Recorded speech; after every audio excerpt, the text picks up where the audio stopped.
한번 따라하실까요? 성령의 사역, 성령의 사역. 최후의 만찬 네 번째 메시지로 성령의 사역에 대해서 말씀을 나누기 원합니다. 제가 그림 하나 어제 보냈던 걸 오늘 또 보여야 되는데요. 적어도 세 번을 보면 이제 눈에 확 들어오겠죠. 레오나르도 다빈치의 최후의 만찬이라고 하는데 그림이 좀 밝은 것을 처음에 찾았는데 왜 흐릴까 그랬더니 오랜 기간 동안에 그림이 낡아져서 그렇다는, 때로는 낡아진 것이 진품이구나, 원품이구나. 그림을 그냥 띄워놓으세요. 그냥 눈에 그려지도록. 혹시 장사를 하시는 분들은 전국적으로 멘트가 다 똑같을까요? 계란 파시는 보니까 계란이 왔어요. 전국에 가능할까요? 계란이 왔어요. 또 뭐 겨울에 추울 때는 뭐 할까요? 메밀묵살이요. 찹쌀떡 나올 줄 알았는데 찹쌀떡 안 나오는데. 제가 어렸을 때 보니까 신기한 멘트가 하나 있었습니다. 눈을 떴다 감았다 하는 인천 먹갈치가 왔다는 거예요. 눈을 떴다 감았다 하는 인천 먹갈치가 왔다 그래서 갈치가 눈을 떴다 감았다 한다고. 그래서 애들하고 갈치 국경하러 가자 했던 기억이 있는데, 갈치가 눈을 떴다 감았다 합니까 안 합니까? 원래 눈만 뜨고 있습니다.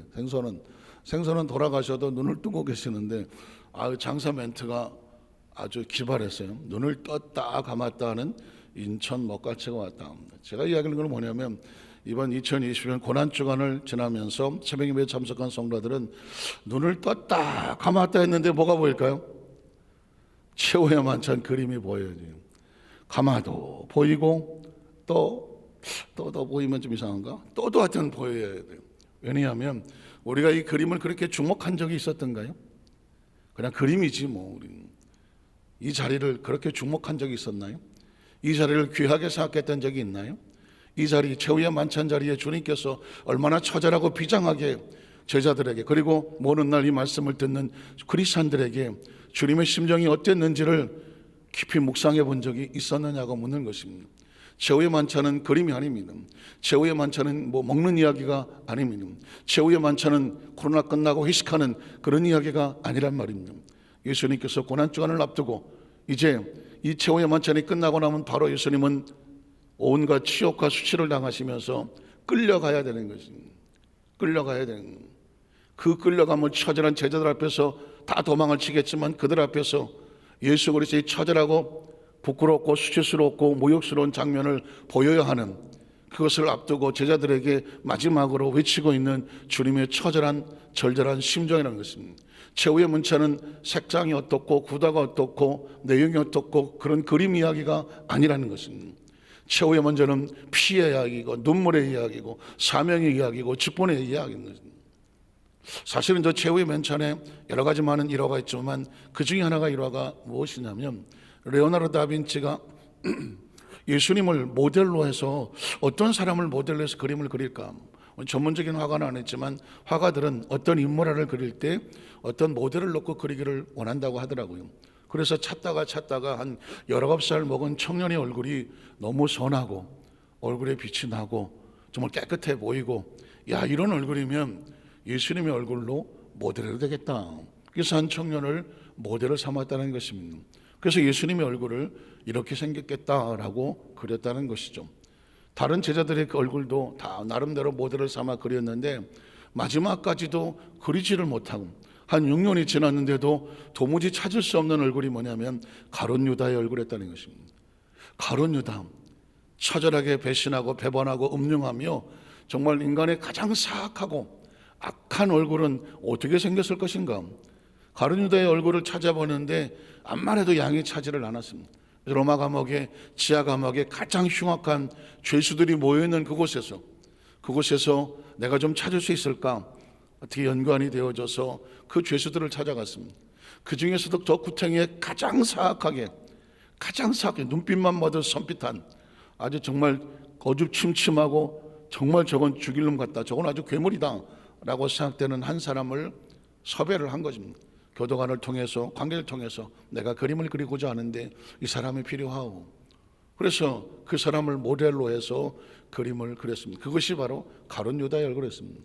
여러분 눈치채셨겠지만 그림을 그리는 내내 그 죄수는 이상하다는 듯이 신기하다는 듯이 자꾸 얼굴을 찡그리더라는 것입니다. 그림이 맞춰지고 난 다음에 이 죄수가 레오나르도 다빈치에게 이렇게 말하더랍니다. 혹시 나를 기억하십니까? 혹시 나를 기억하십니까? 레오나르도 다빈치가 보니까 기가 막힌 겁니다. 내가 당신같이 흉악한 살인범과 이 죄수를 내가 어떻게 기억하나? 난 그런 사람 모른다고. 정말 모르시겠습니까? 모르겠다고. 6년 전에 혹시 저를 모델로 그림 그렸던 기억 안 나십니까? 6년 전? 그 19살의 젊은 청년? 바로 그 사람이 나였다라고 말하는 것입니다. 굉장한 반전이죠. 예수의 얼굴로 모델이 되었다는 청년이 6년이 지난 그 세월 동안에 처참하게 무너지고 흉악한 죄수가 되고 살인범이 돼서 지하 감옥에 처박혀 있었을 줄은 아무도 몰랐다는 것이죠. 여기서 주는 메시지는 뭐냐면 한 인간의 얼굴이 어떻게 하면 이렇게 바뀌어질 수가 있을까 하는 것이죠. 그렇게 선하고 아름답고 빛이 나던 예수님의 모델이 될 만했던 한 청년의 얼굴이 6년 동안에 망가지고 깨어지고 흉악하게 부서지고 나니까 도저히 이런 얼굴은 도무지 찾을 수 없겠다는 가룟유다의 얼굴로 전락해버리고 말았다는 것입니다. 우리는 어쩌면 그 이야기를 다 상상해낼 줄을 못할 줄 있을지 모르겠어요. 그러나 저는 알겠더라고요. 사람들을 겪어다 보니까 어느 순간부터 빛이 나는 사람이 있어요. 어느 순간부터 빛이 나. 또 어떤 사람은 어느 순간부터 빛이 없어져. 왜 그런 일이 벌어질까요? 저도 지금 목회 한 34년을 하면서 수도 없이 많은 사람을 봤겠죠. 그런데 다른 건 모르겠지만 빛이 나는 사람은 알겠더라고요. 빛이 나는 사람.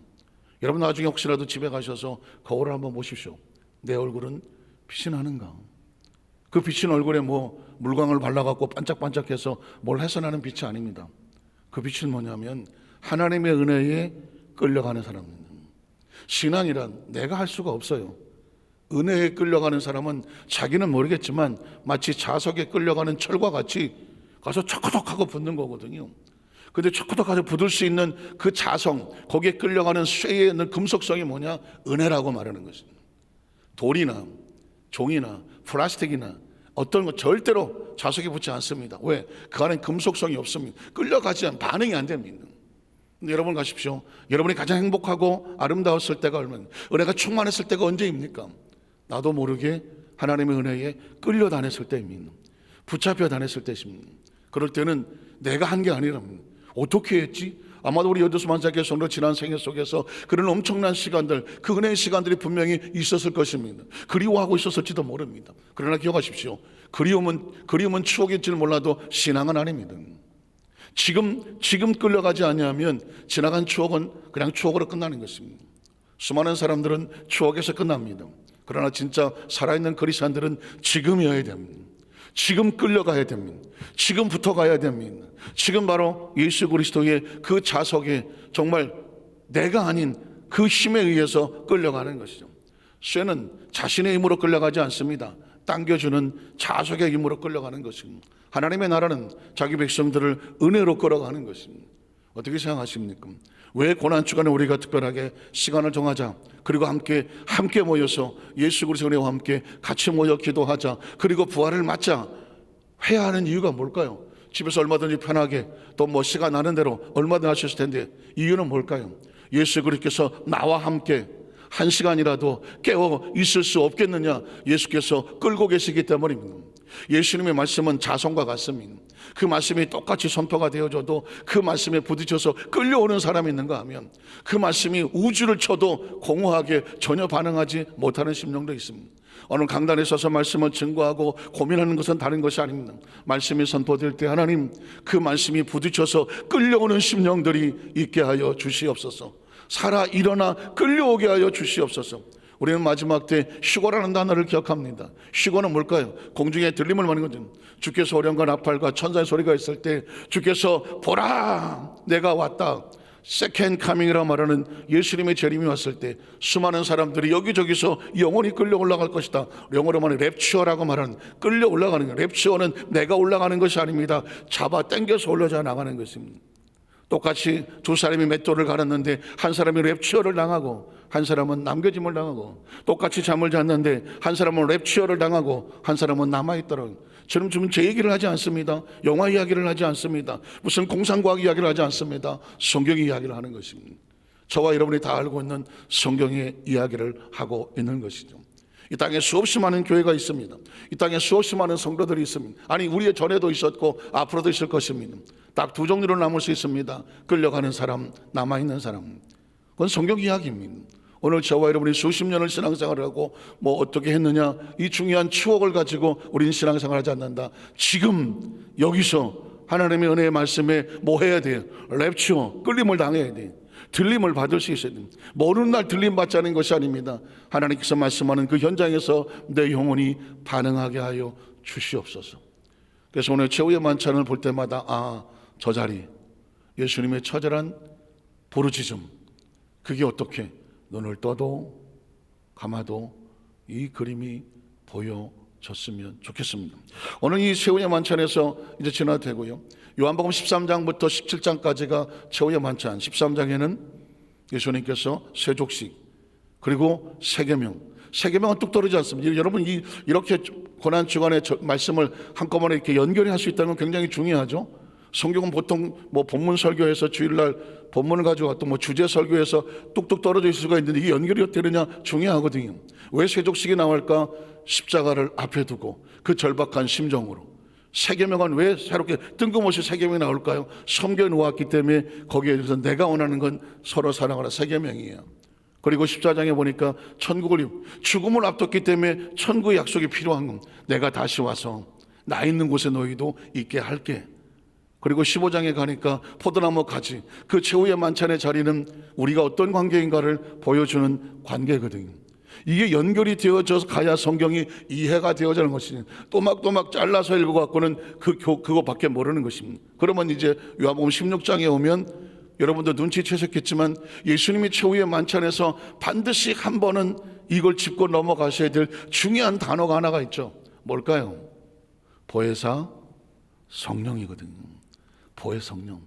순복음교회에서 맨날 성령은 순복음교회 성령이 아니라 최후의 만찬 가운데 예수님께서 세계명, 천국의 약속, 포도나무 가지의 비유, 그리고 이 모든 것의 마지막 예수님께서 그 마지막 최후의 만찬에 피를 토하듯이 약속에 넣으신 것이 뭐냐? 보혜사 성령인 거예요. 그래서 보혜사 성령인 거예요. 이 성령의 역사하심과 운행하심이 없으면 죄송한 얘기지만 예수도 없습니다. 왜 그럴까요? 보혜사 성령의 사역은 예수님의 사역과 동일하기 때문에 우리는 첫 번째로 예수님의 사역을 대신하시는 보혜사 성령님. 요한복음 16장 5절로 넘어갈까요? 지금 내가 나를 보내신 얘기로 여러분 잘라볼 것도 없죠. 내가 예수 그리스도 나를 보내시니 하나님. 자, 내가 하나님께로 가는데 너희 중에 나더러 어디로 가는지 묻는 자가 없고 상상이 되지 않거나 이유를 모르거나 또는 거기에 관심이 없거나 어쨌든 묻는 자가 없고, 또 도리어 내가 이 말을 함으로 아버지께로 간다고 하니 너희 마음에 근심만 가득하다. 육체적인 이별과 자신들의 예상을 깨어진 것 때문에 근심만 가득하다. 자, 그런데 그 다음 절에 보면 그러나 내가 너희에게 실상 속에 있는 본질, 너희가 깨닫지 못하는 하나님과 나 사이에서 이루어지는 이 사역의 의도와 목적을 말하노니 내가 떠나가는 것이 너희에게 뭐다? 유익이다. 예수님께서 하시는 모든 사역은 예수님의 의도와 계획이 아닙니다. 예수님 자신은 첫째에게 아버지께서 일하시니 나도 아버지 일에 같이 하는 것이고, 그리고 나는 내 뜻을 이루는 것이 아니라 아버지의 뜻을 이루는 것이다.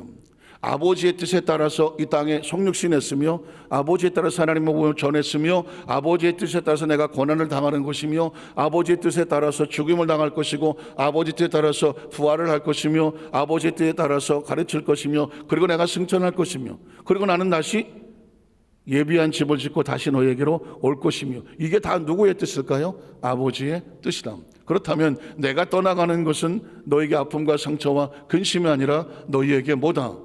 유익이다. 이 이야기는 뭐냐? 하나님은 자기 백성들을 어떻게 하신 하나님입니까? 유익하게 하신 하나님입니다. 내 안에 벌어지는 어떤 일이 벌어지더라도 하나님은 우리를 뭐하게 하기를 원하신다? 유익하게 하기를 원하십니다. 그것이 합력하여 선을 이루어 주신다고 말하고, 우리 하나님은 좋으신 하나님, 적어도 하나님에 대한 절대 신뢰가 있다고 하면 기억하십시오. 나에게 어떤 일이 벌어져도 내가 하나님을 떠나지 않는 이상, 하나님 안에 어떤 일이 벌어진다고 할지라도 하나님은 나에게 유익하게 하실 거다. 이게 믿어져야 유익하신 하나님이 일할 맛이 나는 것이죠. 그 다음 절을 보면, 그래서 그 다음 절로 넘어갈까요? 내가 떠나가지 아니하면 보혜사가 너희에게로 오시지 아니한다. 내가 아버지께 떠나감으로 말미암아 보혜사 성령님 오셔서 내 사역을 이루어진다는 거죠. 여기서 말하는 보혜사 성령님은 예수 그리스도의 사역을 같이 이으시는 분이죠. 내가 떠나가야 보혜사 성령님이 오신다. 마치 사역이 터치하는 것과 같죠. 내가 떠나가지 아니하면 보혜사가 너희에게로 오시지 아니할 것이고, 내가 아버지께로 가면 내가 그를 너희에게 다시 보내올 것이다. 여기서 어떻게, 성경은 그 얘기를 하고 있지 않지만 예수님이 계속 그냥 천년만년 계시면 좋겠지만 왜 예수님은 떠나가시고 또 다른 보혜사가 오실까? 예수님과 보혜사의 속성만, 차이만 알면 알 것 같아요. 예수님은 육체로 오셨죠. 인카네이션이라고 말하는 성육신, 하나님이 아들이 육신을 입고 이 땅에 오셨습니다. 저와 여러분도 육신을 가지고 있죠. 육신이라고 하는 건 안타깝지만 시간과 공간의 제한을 받아요. 우린 여기 있으면서 동시에 저기 있을 수는 없습니다. 예수님도 그건 안 하셨잖아요. 육체를 가졌기 때문에 다락방에 있다가 갑자기 저리로 간다든가 순간 이동을 한다든가 그런 건 안 하셨어요. 오히려 무리를 달려가긴 하셨을지 모르겠지만 예수님은 육체를 가진 이상 시간과 공간의 제한을 받죠. 저 팔레스타인의 나사렛의 목수의 아들로 한계가 있는 것이죠. 그러나 예수께서 승천을 하시면 보혜사는 뭘까요? 영이잖아요. 영, 스피릿이라고 하는 거죠. 영은 뭐냐? 시간과 공간을 초월하는 것이구나. 그러니까 내가 세상 끝날까지 너희 모두와 항상 함께 있겠다라고 하는 약속은 육체로는 불가능한 것이에요. 육체는 불가능하지만 영은 가능하다. 온 우주에 함께 하신 하나님. 혹시 여러분 그런 생각 해보셨습니까?